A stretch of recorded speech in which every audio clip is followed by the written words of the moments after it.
En Nouvelle-Calédonie, on a des mines qui sont principalement des mines de nickel. Le nickel a des usages divers. Le principal usage, c'est l'acier inoxydable, qui est utilisé tant pour les couverts que pour les métaux de construction.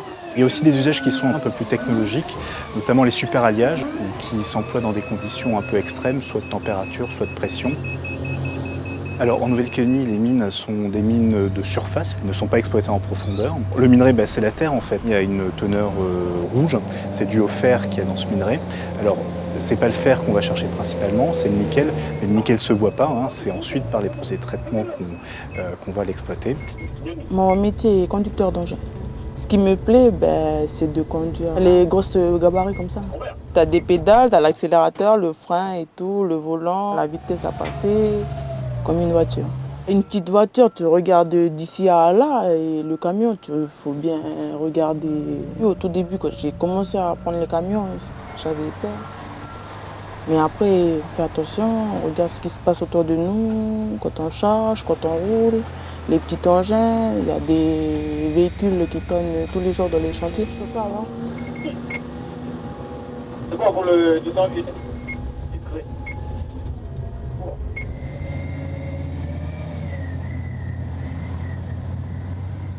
On explore une zone pour identifier les zones où il y a les gisements les plus intéressants, ceux qu'on va exploiter en premier. Il y a des phases de décapage qui consistent à retirer toutes les couches superficielles. Et puis ensuite, il y a les phases d'exploitation propres, où on commence à creuser en profondeur la carrière, de telle sorte à pouvoir extraire le minerai, qui sera ensuite valorisé, donc descendu jusqu'au wharf côtier, et puis expédié vers les centres de traitement de ce minerai. Alors en termes de formation des personnes, il faut savoir manipuler les engins, les dumpers, les pelles, tout ce qui sert en fait à extraire le minerai et à le transporter.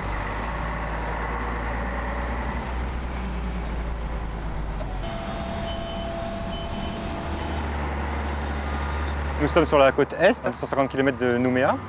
Et donc on est sur un centre de formation qui est une mine-école, la seule mine-école au monde qui fait de la formation sur un site minier, puisque les stagiaires produisent du minerai. Les formations de chauffeurs d'engins, conducteurs d'engins, où les stagiaires vont apprendre à conduire des pelles hydrauliques, des tombereaux, des chargeuses, des bouteurs.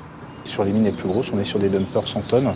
Étant entendu qu'en Nouvelle-Calédonie, on a aussi des plus petites mines, dans des endroits un peu plus escarpés, un peu plus reculés, qui nécessitent d'avoir des engins un peu plus petits.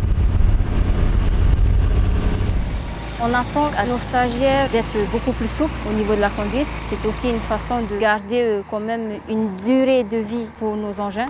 Donc lorsqu'on descend ralentisseur, cela nous permet de ralentir notre engin et d'éviter de solliciter la pédale de frein. Le simulateur, c'est aussi un bon outil de sensibiliser aussi les stagiaires sur la conduite. Donc adapter la vitesse, de ne pas avoir une conduite brusque.